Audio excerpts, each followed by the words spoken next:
웃을 일보다 울 일이 많았던 분들도 있고 좋았던 것보다 아팠던 사람들도 있습니다. 이런저런 모습을 가지고 오늘도 말씀 앞에 섭니다.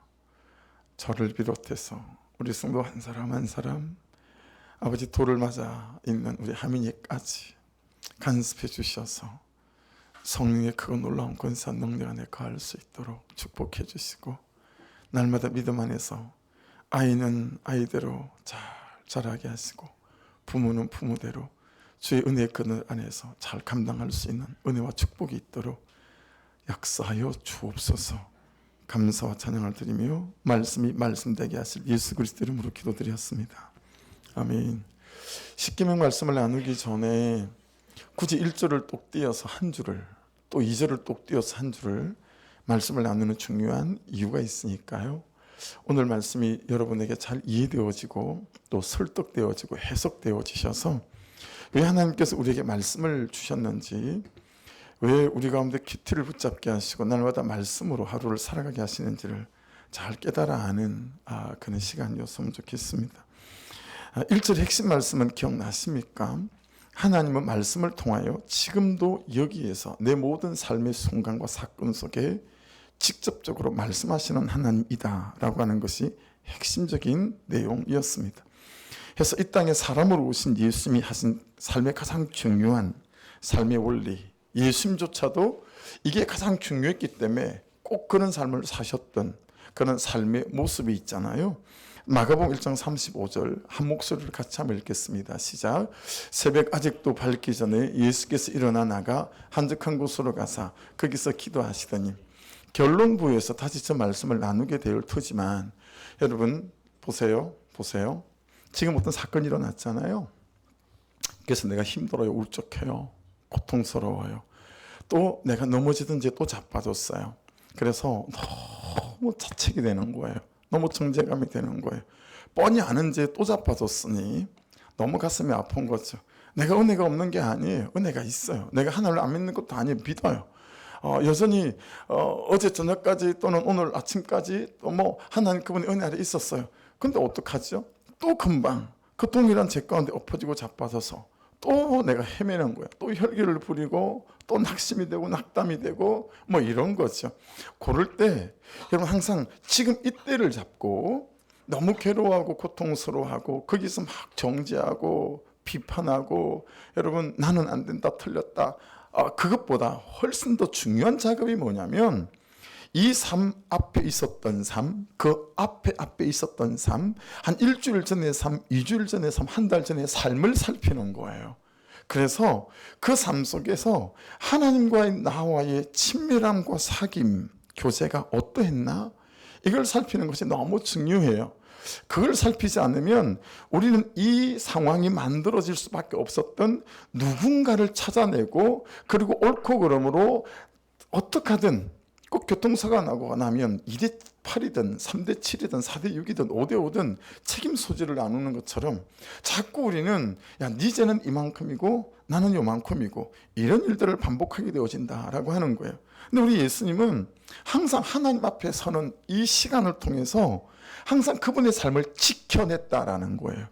여러분, 삶은 사라지는 게 아니죠. 살아가야 하는 것이고 삶은 지켜내야 될 때가 되게 많죠. 남편의 자리를 지켜내야 되고 성도의 자리를 지켜내야 되고 목사의 자리를 지켜내야 되는 이런 일들이 너무 많은데, 이것은 하나님과의 깊은 사귐과 친밀함과 교제 없이는 아내다움을, 남편다움을, 아버지다움을 가지고 살아가기가 여간해서는 어렵더라. 우리는 그런 본성과 그런 태도를 아예 갖고 있지 않은 백성들이다 라고 하는 것에 대한 명확한 인식이 너무 중요한 거죠. 그래서 예수님은 항상 새벽에 일찍 하나님 앞에 서셨어요. 그리고 그분으로 자신을 채우셨어요. 그분으로 회복되어지고 그분으로 위로받고 그분으로 용기를 얻는 이 작업이 항상 선행되어졌다는 거예요. 그래서 여러분, 새벽 아직도 밝기 전에 라고 할 때 아직도 이 라인이라는 단어거든요. 리안, 이 단어가 여러분 무슨 뜻을 갖고 있냐면 대단히 몹시라는 뜻을 갖고 있어요. 그러니까 여러분, 대단히 밝기 전에, 몹시 밝기 전에니까 새벽 6시 이때 아니에요. 깜깜한 새벽이에요. 깜깜한 새벽에 그분께서 어제 일도 가지고 그리고 오늘 살아갈 시간과 삶의 순간도 가지고 하나님 앞에 놓고 어제 아버지 이런 일이 있었어요. 그리고 아버지 오늘은 이런 일을 해야 하고 그리고 어제 그 문제가 해결되지 않고 여전해요. 하나님 저 어떡하지요? 라고 그분 앞에 머무셨다라고 하는 것입니다.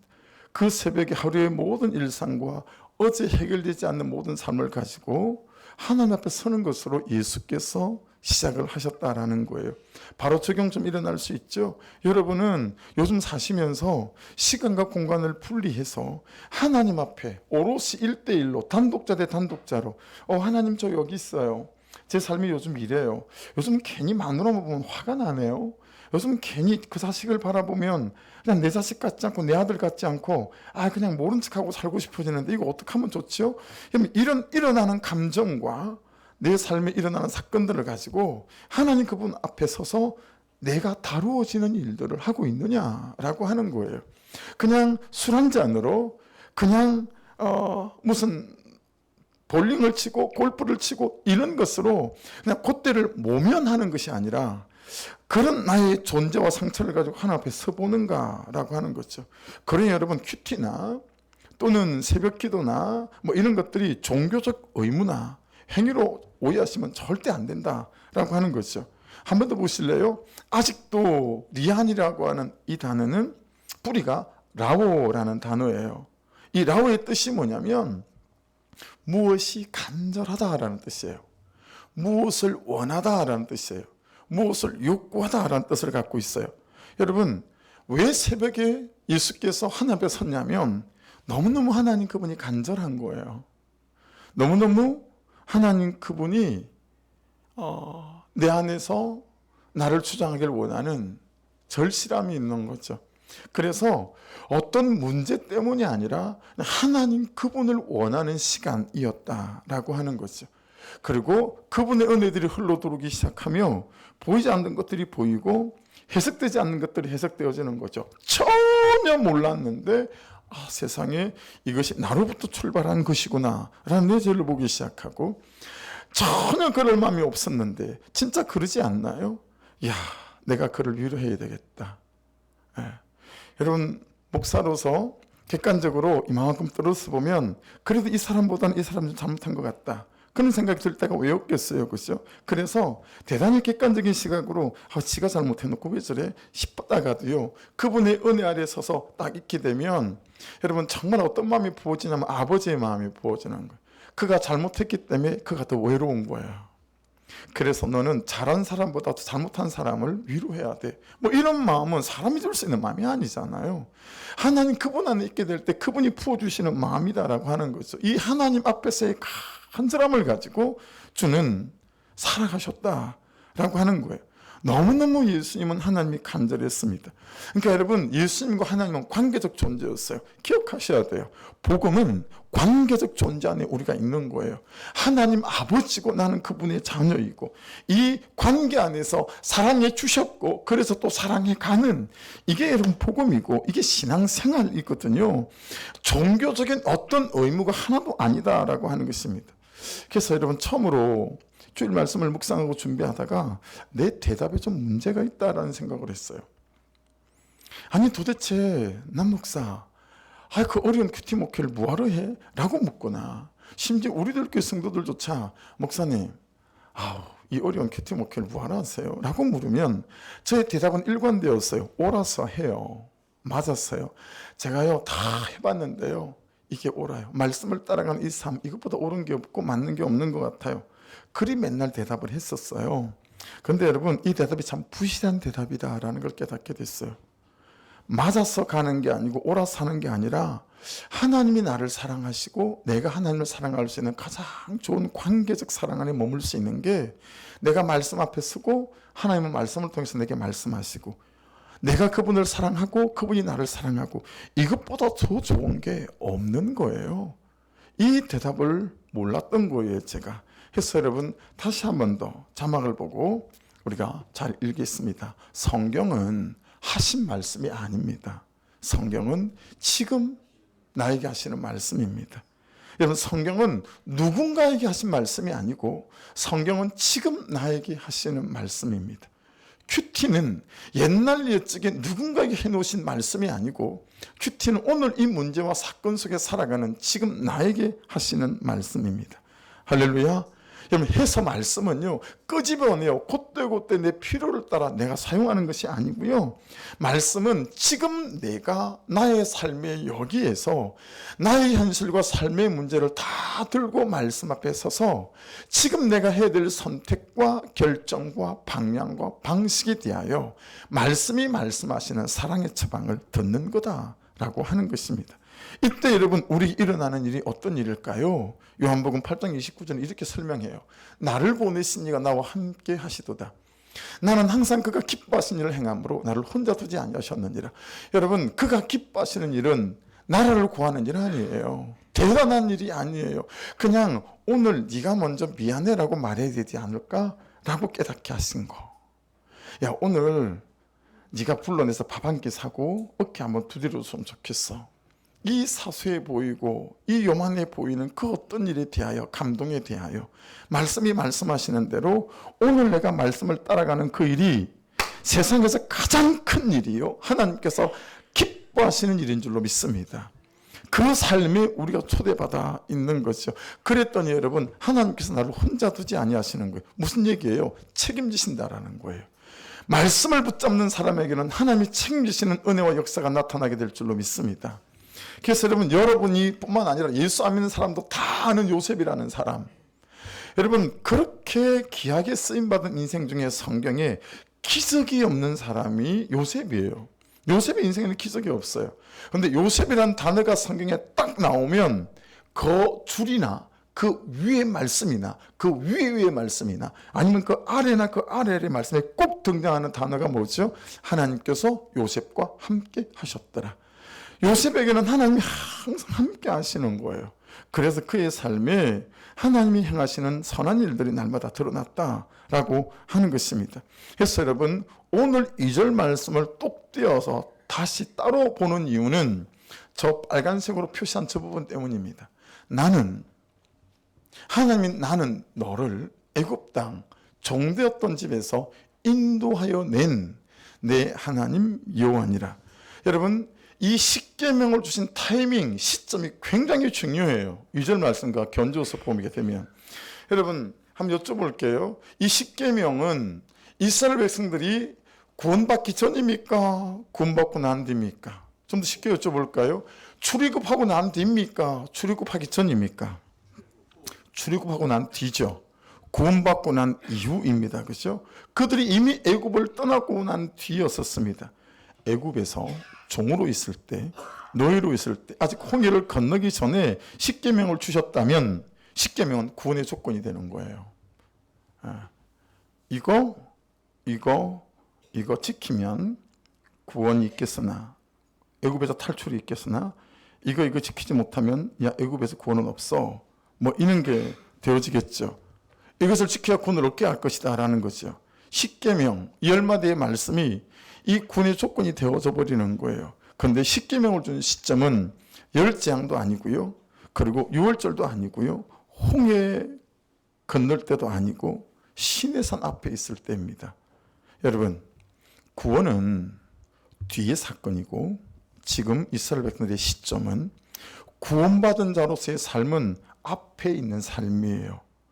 그들이 살아야 할 삶, 그들이 살아내야 될 삶, 그들이 지나가고 있는 삶, 그들이 지나가야 할 남아있는 삶. 십계명 이 10마디의 말씀은 그 앞에 남아있는 삶을 위해 주신 약속이고 복음이다 라고 하는 것입니다. 여러분, 그래서 복음과 율법을 잘 구별하셔야 합니다. 큐티를 율법으로 오해하시면 큰일입니다. 말씀이 말씀하시는 말씀을 율법으로 오해하셔서 이것이 무거움으로 받으시면 그것 또한 여러분 하나님께서 원하시는 것이 아닙니다. 여러분, 하나님이요, 당신의 아들 독생자 예수를 십자가에서 내 죄를 씻어주시기 위하여 내어주지 않으셨다면 아무리 포장을 해도 말씀은 율법일 수밖에 없고 무거움일 수밖에 없어요. 그러나 하나님은 독생자 예수를 주셨고 예수님은 내 죄를 위해 죽어 주셨습니다. 이것을 우리는 은혜라고 부르죠. 자격이 없는 자에게 주어진 거 은혜라고 부릅니다. 그래서 여러분 들어보세요. 요즘 너무너무 가기 싫은데 자꾸 말씀이 가라고 하신다면, 너무너무 하기 싫은데 말씀이 자꾸 하라고 하신다면, 너무너무 있기 싫은데 말씀이 자꾸 있으라고 하신다면, 하나님은 앞서가셔서 십자가를 먼저 주신 것처럼 우리에게 감당할 은혜를 예비해 놓으시고 순간순간 우리와 함께 하시고 부어주시는 놀라운 은혜가 있게 될 줄로 믿습니다. 그것이 그리스도인의 삶에 걸어가는 걸음이거든요. 하나님은 앞서가셔서 감당할 은혜를 예비해 놓으시고 순간순간 우리에게 부어주실 거다라고 하는 것입니다. 그래서 여러분 복음하고 율법의 차이를 잘 좀 보셨으면 좋겠어요. 자, 복음과 율법의 차이에 있어서 율법은 너희는 이렇게 하면 살 거야 라는 조건문이에요. if 구절이죠. 너희는 이렇게 하면 살 거야. 율법은 그렇게 말합니다. 그런데 여러분 이미 아는 것처럼 이 율법을 만족시키는 사람은 이 땅에 아무도 없습니다. 여러분 율법이 하라는 거 100% 다 하고 하지 말라는 거 100% 다 하지 않은 사람이 의인이에요. 이 행위로는 의인만 구원을 받는데 로마서 3장 10절은 의인은 없나니 하나도 없다라고 이미 성경에 다 못 박아놨어요. 어떤 사람도 율법을 그대로 지키는 사람은 이 세상에 존재하지 않는다라고 하는 거예요. 그렇죠? 이미 이건 성경이 정리를 해놓은 거예요. 여러분 큐티를 율법으로도 받지 마시고 말씀을 율법으로 받지 않는 은혜가 있기를 주의 이름으로 축복합니다. 그럼 여러분 복음은 뭘까요? 율법과 어떤 차이가 있을까요? 여러분 복음은 보세요. 하나님께서 먼저 너희에게 이렇게 행했다. 십자가의 아들을 내어주시는 은혜를 행한 거예요. 예, 조건 없이 사랑하기로 하신 거예요. 그래서 너희가 용서받았고 그리고 살아났어요. 그러니 너희도 이렇게 살면 좋겠다라고 하는 하나님 그분의 말씀이 복음이다라고 하는 것입니다. 그래서 여러분 큐티가 자유하지 않는 이유는, 말씀들이 무거운 이유는 우리가 구원의 요구로 받아들이기 때문에 그렇습니다. 아닙니다. 구원받은 자로 사랑을 받은 자로 구원을 받은 그 이후에 행복한 사람, 감격이 있는 삶으로의 초대이고 적용은 어떤 거겠어요? 그 삶을 누리기 위한 씨앗을 심는 겁니다. 그래서 적용을 하라는 거예요. 여러분 말씀을 듣고 난 다음에 묵상하고 난 다음에 그 적용점을 찾아서 적용을 삶의 실천으로 가져가는 이유는 그 은혜로운 행복한 삶을 누리기 위한 씨를 심는 것과 같다라고 하는 것입니다. 예수가 모든 죄를 다 씻어 놓으셨다는데 다 해놓으셨다면서 내가 또 뭘 해야 될 것 같은 그런 요구가 말씀이 아니라는 거예요. 나밖에 모르고 살았던 이기적인 내가 혹시 나 또한 말씀을 따라 살다 보면 내 안에 희한한 일들이, 희한한 마음들이 차고 들어온단 말이에요. 항상 그만 보이고 그의 죄만 보였던 내 마음 안에 어느덧 내 죄가 더 커 보이고 나의 실수와 나의 부족함이 더 깊고 넓고 높아 보인다는 거죠. 그러면서 생전 쳐보지 않았던 이제 그를 위한 십자가 지는 삶이 어느덧 되기 시작하고, 그러면서 나도 사라지지만 여러분 나 때문에 내 주변에 있는 사람들이 하나 둘씩 살아 일어나기 시작하는 거예요. 여러분 그동안에는 우리 자식들이 어떻게 자랐는지 아세요? 커서 아버지처럼은 안 될 거야 이러면서 자랐어요. 우리 세대는 그랬어요. 저는 우리 아버지가 남다른 사랑을 갖고 계셨던 분이기 때문에 아버지에 대한 그런 마음은 없었지만 저는 우리 형들이 그랬어요. 내가 커서 저 인간처럼은 되지 않을 거야. 그런 마음을 너무 많이 품고 살았어요. 여러분들도 어쩌면 여러분의 자식 중에 여러분의 아내와 남편들이 내가 저 인간처럼은 안 살아야지 라고 하는 사람일 수 있어요. 그런데 이 하나님의 은혜가 우리 가운데 찾아오고 구속사의 복음이 우리에게 깨달아지기 시작하면 여러분 어느덧 그랬던 사람들이 나도 아버지처럼, 나도 어머니처럼, 나도 시어머니처럼, 나도 며느리처럼, 나도 저런 삶 가운데 서 있었으면 좋겠다라고 하는, 나로 인해 누가 살아나고 살리는 역사가 시작되는, 이것이 복음이 주는 권세와 능력인 줄로 믿습니다. 우리에게 말씀을 주시고 계명을 주신 이유는 이 구원 그 이후의 삶에 대해서 야 이제는 행복해야 되지 않겠니? 이제는 살리는 인생이 되어야 되지 않겠니라고 하는 하나님 그분의 절규 같은 거예요. 예. 더 이상 누구도 너와 함께 있기를 싫어하는 그 삶에서 너와 함께 하고 싶어서 간절함 있는 삶으로 세워져 가야 되지 않겠니라고 하는 이 초대다라고 하는 거죠. 여러분, 그래서 제일 중요한 게 무엇일까요? 하나님이 나에게 어떤 분이신가? 라는 이 질문. 하나님이 나를 얼마나 사랑하시는 분이신가를 아는 것. 하나님이 나에게 얼마나 놀라운 계획을 갖고 계시는가. 이 사실들을 아는 것이 얼마나 중요한지 몰라요. 그래야 십계명을 큐티를 말씀을 적용을 처방을 무거운 명령으로 받지 않고 나를 살리는 사랑으로 받아낼 수 있다라고 하는 것입니다. 이 출애굽기 20장 이 시내산 앞에 십계명을 주기 전까지 오기 전까지 하나님께서 지속적으로 말씀하시는 게 있습니다. 한번 보실래요? 같이 읽겠습니다. 이미 지나온 말씀이죠. 시작. 너희를 내 백성으로 삼고 나는 너희의 하나님이 되리니 나는 애굽 사람의 무거운 짐 밑에서 너희를 빼낸 너희 하나님 여호와인 줄 너희가 알리라. 자, 여기에 가로 안에 여러분 가로 안에 다른 말씀을 좀 집어넣어 볼게요. 아무 조건 없이 너희를 내 백성으로 삼고 나는 너희의 하나님이 되리니 나는 아무 조건 없이 애굽 사람의 무거운 짐 밑에서 너희를 빼내 너희 하나님 여호와인 줄 너희가 알지니라. 여러분, 조건을 걸지 않으셨어요. 여러분을 하나님의 자녀로 삼는데 하나님의 조건을 걸지 않으셨죠. 아무 조건 없이 부르셨어요. 여러분, 애굽을 탈출시킬 때 이 십계명을 조건으로 내건 적 없어요. 이거 다 하면 내가 너를 출애굽시켜 주마. 홍해를 건너기 전에 이 조건을 거시고 이 십계명 다 지키는 거 보고 내가 바다를 갈라 육지가 되게 해서 건너게 해주마. 이런 적이 없으시죠? 여러분, 오히려 출애굽기 14장 말씀을 보실까요? 모세가 백성에게 이르되 너희는 두려워하지 말고 가만히 있어서 여호와께서 오늘 너희를 위하여 행하시는 구원을 보라. 너희가 오늘 본 애굽 사람을 영원히 다시 보지 아니하리라. 14절 여호와께서 너희를 위하여 싸우시니 너희는 가만히 있을지니라. 두 번이나 가만히가 반복되어져 있죠. 여러분, 저 성경 읽을 때 궁금해 보지 않으셨어요? 가만히가 무슨 뜻일까요? 여러분, 저 가만히 야차브라는 저 단어는 제가 해석한 거예요. 예, 저렇게 원어 성경이 아니라 의미와 맥락을 따라가 볼 때 여러분, 가만히란 야차브라는 단어의 저 정확한 의미는 강 건너 불구경해라라는 거예요. 야, 내가 홍해를 갈라지게 할 거야. 그리고 이 불기둥으로 앞으로 가져가가지고 쟤들을 막 애굽 병사들을 뒤엎어 놓을 거야. 그리고 쟤들이 따라 들어오게 될 때 전부 다 수장시킬 거야. 내가 다 할 테니까 넌 강 건너 불구경하듯이 해. 어떤 조건도 걸지 않았다라고 하는 것을 너무 강력하게 하나님께서 해 놓으시고 싶으셔서 가만히란 단어를 두 번이나 반복해서 쓰셨습니다. 저하고 여러분이 우리의 구원을 위해서 한 일이 무엇이 있습니까? 강 건너 불구경한 것밖에 없어요. 우리의 구원을 위해서 도대체 한 일이 뭐가 있습니까? 하나라도 있습니까?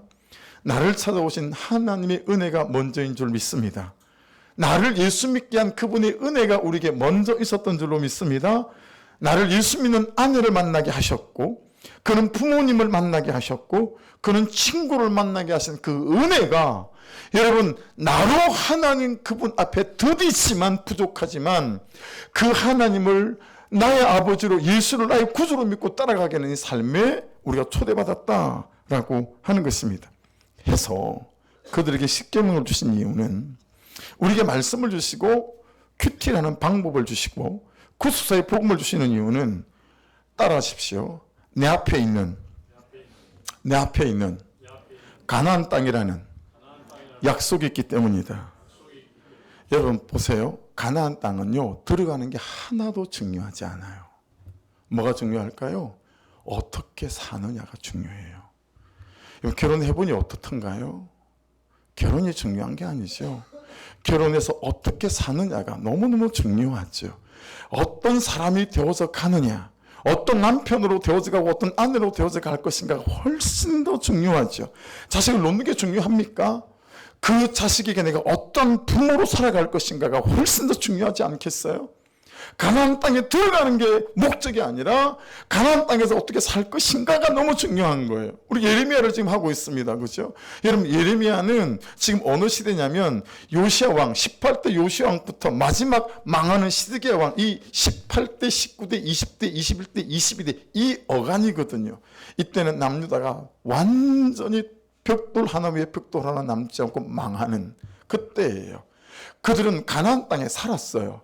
그리고 가나안 땅 그들의 도시의 중심에는 예루살렘 성전이 있었어요. 하나님의 현현이 있는, 아무 소용이 없었어요.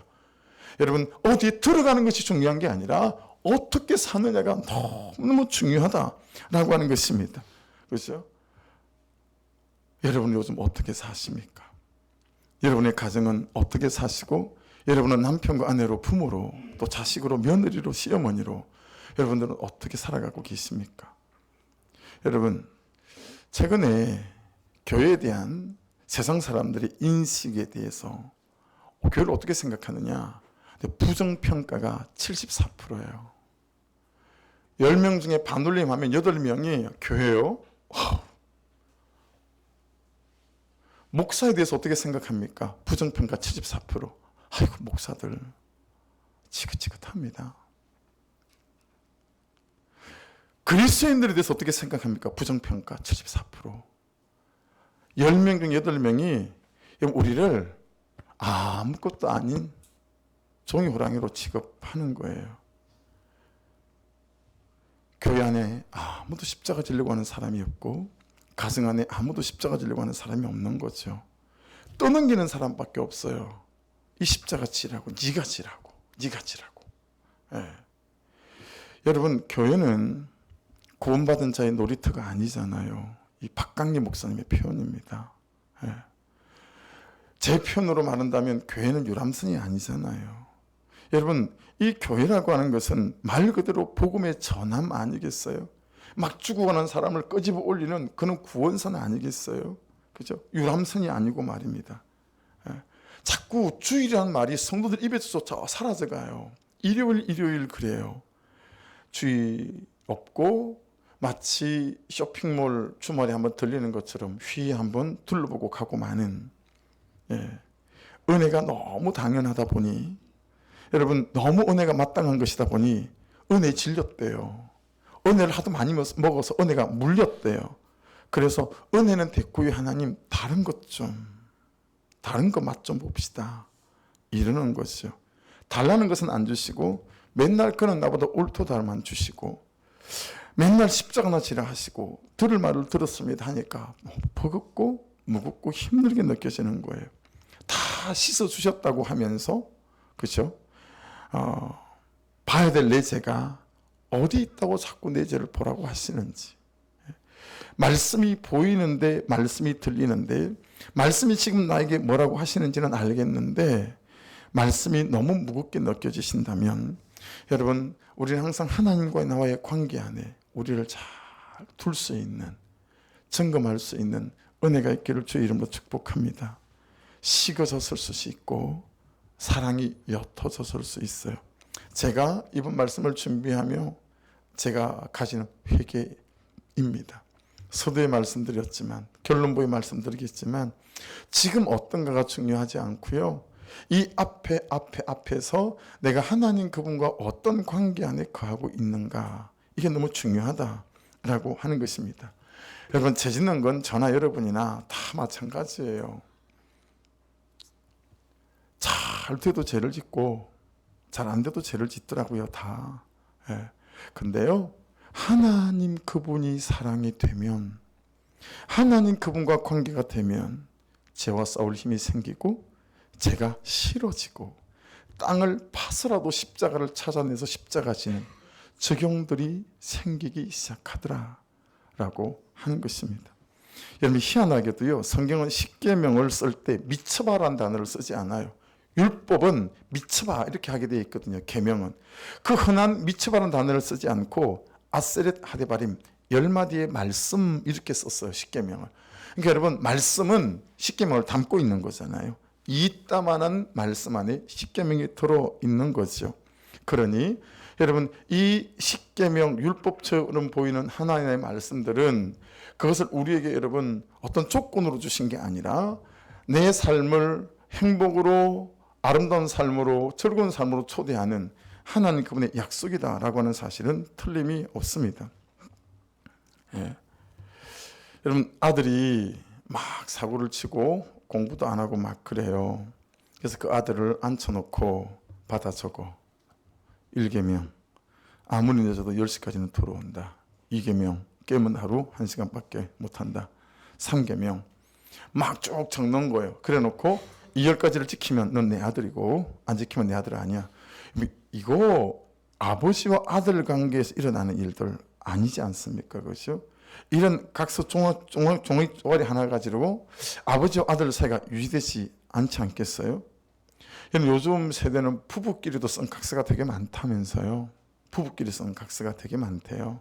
몇 시까지 들어오고 술 안 마시고 담배 안 피우고 주말에는 꼭 아이들과 놀아주고 일주일에 한 번 뭐 몇 번은 설거지를 해주고 이런 부부 십계명이 엄청나게 많다고 하더라고요. 여러분, 하나님이 규칙을 정해놓고 이것으로 너희는 서로 옳고 그름으로 판단하고 정죄하고 저울에 달고 비난하고 그러라고 주신 게 아니다 라고 하는 것입니다. 그렇죠? 계속해서 내가 너를 사랑한다라는 하나님의 약속이고, 그리고 출애굽하는 날부터 시내산에 도착할 때까지 내가 고심했다. 얘들에게 어떤 선물을 줄까? 어떤 남아있는 삶을 아름다운 삶으로 내가 초대할 수 있을까? 여러분, 그래서 가장 너를 너답게, 너의 인생을 가장 아름답게 만들어주는, 여러분, 그 약속으로 주신 것들이 이 말씀이고 이 계명이다 라고 하는 것입니다. 그래서 오해하지 말아라. 나를 위한 것이 아니고 너를 위한 것이라는 거예요. 사랑하는 여러분, 보실래요? 십계명은 하나님 그분을 위한 것이 아니고 우리를 위한 것입니다. 나를 위한 것입니다. 나의 가장 아름다운 삶을 위한 초대다라고 하는 것입니다. 이 말씀이 너의 삶에 지켜지면 굳이 가나안 땅에 들어가기 전이라도 내가 서 있는 네 인생의 모든 땅들이 가나안 땅이 되고도 남을 거야 라고 하는 약속이 되는 거예요. 할렐루야. 여러분이 생각하는 가나안 땅은 어디시죠? 얼만큼 돼야 가나안 땅이 됩니까? 한 50평 살면 가나안 땅입니까? 남편의 월급이 한 1,000만 원씩 되면 가나안 땅입니까? 매월 한 300씩 저축하면 가나안 땅이 될 수 있을 것 같아요? 그렇지 않다는 거예요. 그 많은 수입과 좋은 아파트에 사는, 지옥에 사는 사람을 저는 한도를 본 게 아니에요. 그러나 참 없는 것 같고 안 되는 그런 광야 같은 땅에 사는데 누구보다도 아름다운 가나안 땅에 사는 사람을 우리는 볼 수 있어요. 여러분과 제가 지금이라는 가나안 땅도 가나안 땅이 되시고 이 말씀을 따라 앞에 있는 삶이란 땅도 가나안 땅이 되어지는, 말씀을 따라 살고 말씀대로 사는 은혜가 있기를 주의 이름으로 축복합니다. 네. 너를 사랑하는 하나님이 나와 하나님의 사랑이 너의 관계를 가장 아름답게 만들 수 있는 관계적 존재가 되기 위한 관계적 말씀이 이 계명들이다 라고 하는 거예요. 네. 청교도인 세뮤얼 볼튼이라는 분이 복음과 율법, 은혜들을 이렇게 멋지게 아주 간단한 문장으로 정의를 했어요. 보세요. 율법은 우리를 복음으로 인도하여. 이게 무슨 말일까요? 율법은 왜 우리를 복음으로 인도할까요? 율법의 기준은, 율법의 가장 중요한 역할은 뭐죠? 죄가 죄인 줄 알게 하는 거죠. 그래서 율법에 비춰볼 때 죄와 여러분이 너무 많이 죄는 지었어. 이제 우리는 지옥불에 들어갈 그 외에는 어떤 길로 남아있지 않는 거예요. 근데 하나님께서 예수님을 보내셔서, 그죠?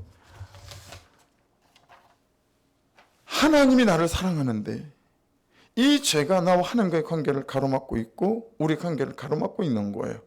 그런데 하나님께서 예수님을 보내셔서 이 모든 나의 죄를 예수께로 옮겨버리신 거죠. 그리고 죄 없는 나와 하나님과의 관계가 회복되게 만드신 거죠. 그래서 여러분, 율법은 우리를 복음으로 인도한다는 거예요. 이 율법이 우리의 죄라는 걸 알게 하시고 죄인이라는 걸 알게 하셔서 이 복음으로 우리를 인도했어요. 그러면서 우리를 의롭다함을 얻게 했어요. 그렇죠? 복음은 어렵다 하는 사람들로서 우리의 의무가 무엇인지 알도록 우리를 다시 율법으로 보낸다라고 하는 거예요. 은혜를 잊고 났더니 너무 하나님 그분의 말씀대로 살고 싶은 거예요. 은혜를 잊고 났더니 야, 내가 정말 말씀대로 살아 또 다른 누구를 살리는 그런 사람이 되어야 되겠다 싶은 거예요. 그래서 하나님은 뭘 하라는 거지? 그리고 다시 하나님 그분께서 뭘 요청하는지 그분의 말씀 앞에 돌아서서 나로 하나님 그분의 계명을 바라보게 만든다라는 거예요. 그럼 이게 너무 멋있게 정리가 되어져 있습니다. 그렇죠? 그래서 여러분, 십계명은 말씀을 주신 이유는 우리의 감격이 있는 삶을 위해서다라고 하는 게 무엇보다 중요한 사실입니다. 그러니까 보실래요? 관점을 바꾸셔야 합니다. 이 말씀대로 살면 너희가 너무너무 행복할 거야. 오늘 네 귀에 들리는 말씀대로 네가 살아본다면 야, 너에게 참 정말 놀라운 아름다운 삶이 시작될 수 있을 거야. 행복한 너 때문에 너의 주변에 있는 사람들까지 감격이 있는 인생이 될 수 있을 거야 라고 하는 초대다라고 하는 거예요. 그래서 여러분, 세 군데 정도 있는데 한 군데 소개를 할게요. 신명기 10장 12절로 13절입니다. 이스라엘아, 내 하나님 여호와께서 내게 요구하시는 것이 무엇이냐? 곧 내 하나님 여호와를 경외하여 그의 모든 도를 행하고 그를 사랑하며 마음을 다하고 뜻을 다하여 내 하나님 여호와를 섬기고 내가 오늘 내 행복을 위하여 밑줄이죠.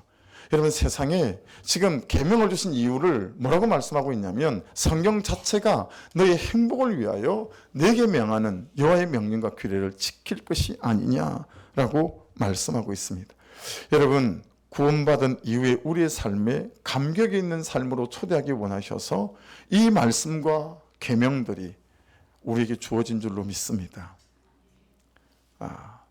이렇게 우리의 관점이 정확하게 다 뒤집어서야 되고 바꿔서야 된다는 것이죠. 또 하나는 여러분, 이 계명들이 앞에서 율법을 설명드리며 말씀드린 것처럼 기준을 제시해요. 기준, 어떤 기준을 제시할까요? 자, 출애굽기 20장 20절입니다. 같이 한번 읽겠습니다. 모세가 백성에게 이르되 두려워하지 말라. 하나님이 임하시면 너희를 시험하고 너희를 경외하여 범죄하지 않게 하려 하심이니라. 여러분, 지금 무슨 뜻이에요? 우리로 그 계명으로 말씀으로 무엇이 범죄고 죄인지 알게 해서 그 죄를 짓지 않도록 우리를 경계한다라고 하는 거예요.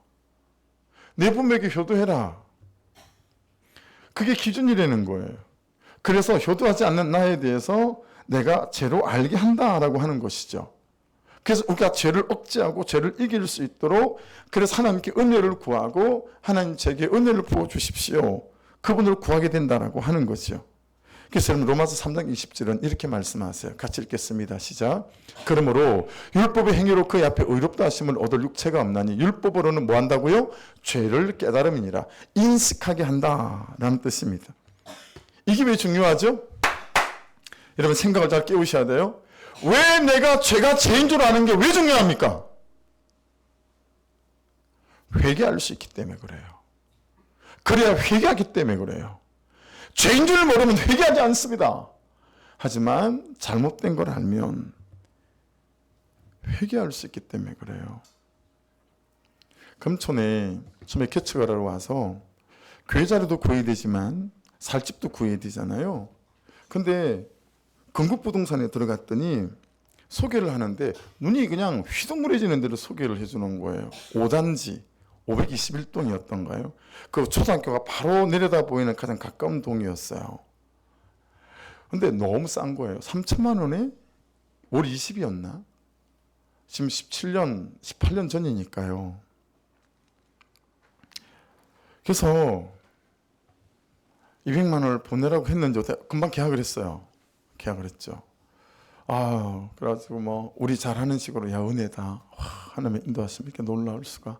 그 집에 가서 얘기했더니 이상하다는 거예요. 그렇게 쌀 수가 없다는 거예요. 틀림없이 전전세일 거라는 거예요. 전전세. 전 몰랐어요. 그런 말이 있는 것도. 전세를 얻은 사람이 전세를 주는 게 전전세라면서요. 근데 그게 불법이라면서요. 그렇게 하면 안 된다면서요. 그 다음날 건국부동산 와서 저기 이거 전전세인 것 같다고 하던데 그랬더니 맞대요. 그래서 제가 그럼 저 계약 못합니다. 그랬더니 이런 사람 처음 봤다는 식으로 다 그렇게 해요. 아무 문제 없어요. 밤에 수의실 모르게 살짝 그냥 9시쯤 깜깜할 때 2, 3원 오면 된다는 거예요. 그래서 제가 신분을 밝혔어요. 제가 목사입니다. 그 여기 교회 개척하러 오는 겁니다. 그런 제가 도둑고양이처럼 밤없이 이사해서 들어가는 게 맞겠습니까? 죄송한데 이거 좀 물려주십시오. 그랬더니 목사님이라고 하니까 드리는 말씀이지만 누가 200만 원 주고 계약을 했는데 그걸 물려주겠습니까? 안 돌려줄 겁니다. 그러면 저희 못 들어갑니다. 못 들어가도 괜찮으니까 200만 원 없어도 괜찮으니까 말씀만 한번 해봐 주십시오. 야, 그랬는데 은혜로 여러분 주인이 200만 원을 물려줬어요.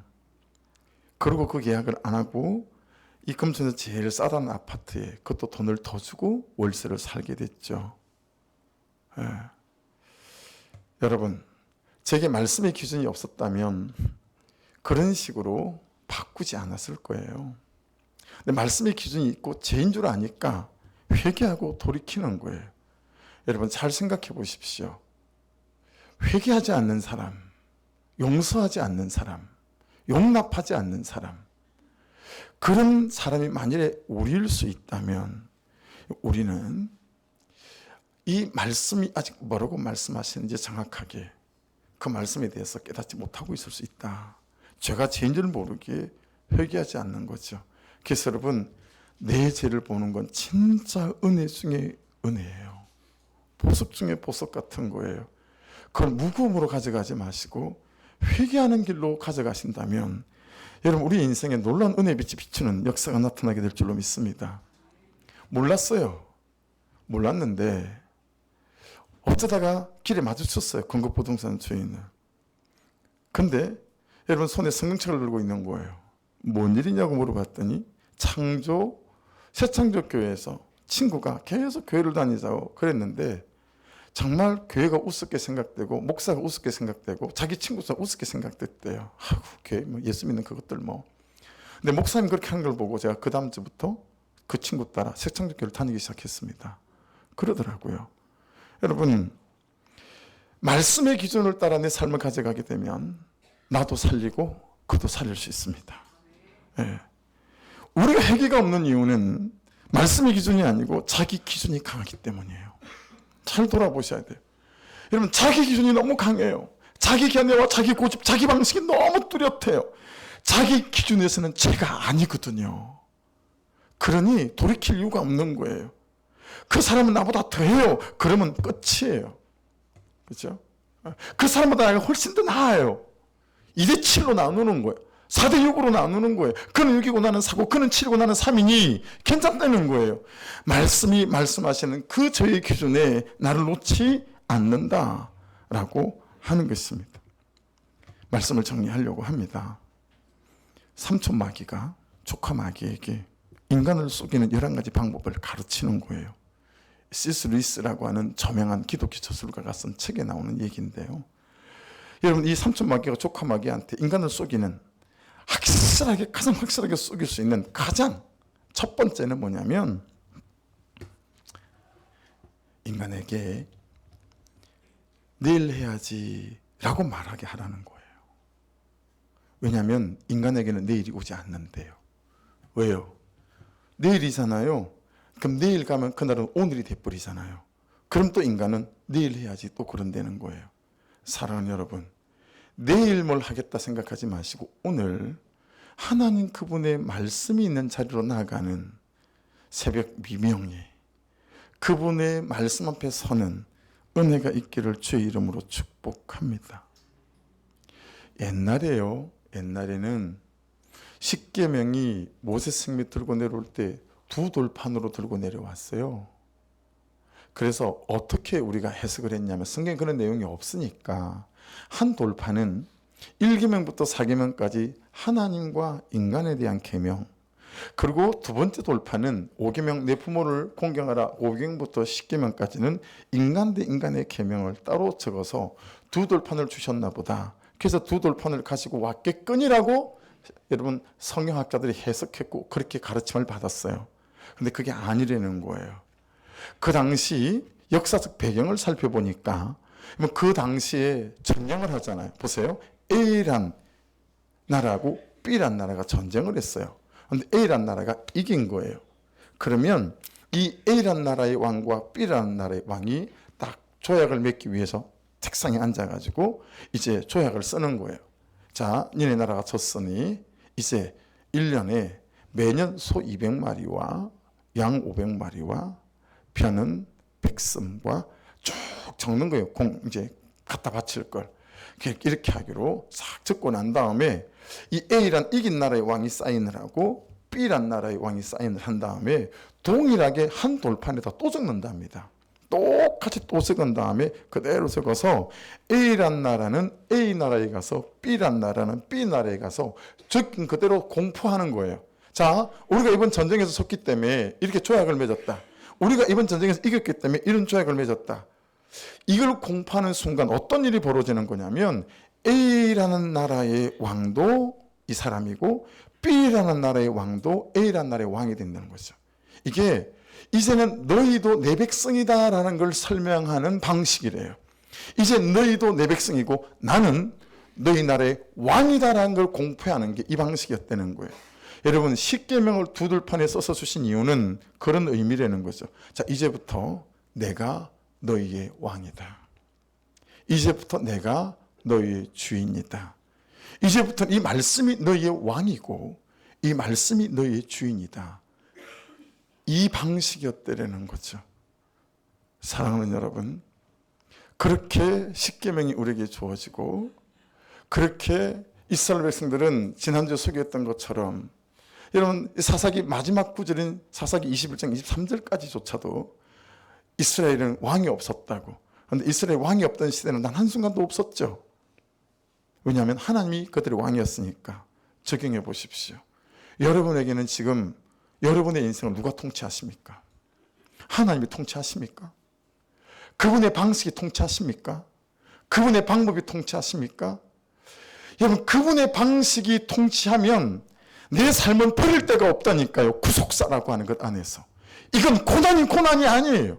이건 광야가 아니에요. 왜냐하면 그분이 통치하시는 그 은혜라고 하는 구속사 안에 이 삶의 찰나와 순간이 있는데 이 고난이 변하여 여러분 오래를 세우고 살리는 놀라운 하나님의 역사가 될 줄로 믿습니다. 여러분의 주인은 하나님 맞습니까? 여러분의 왕은 말씀이 맞습니까? 이 질문을 하고 있는 거예요. 그리고 지금부터는 이 계명이 이제 너희의 왕이니 이 왕의 통치 아래 있게 될 때에 가장 행복한 존재와 삶으로 세워질 것이다 라고 하는 공표가 십계명인 줄 믿습니다. 그렇게 1절과 2절이 설명되어진 다음에 이제 우리가 십계명 안으로 들어가게 되어지면 이 말씀들이 얼마나 우리를 복되게 하는 말씀인지를 깨달을 수 있는 그런 은혜가 시작될 줄 믿습니다. 기도하겠습니다.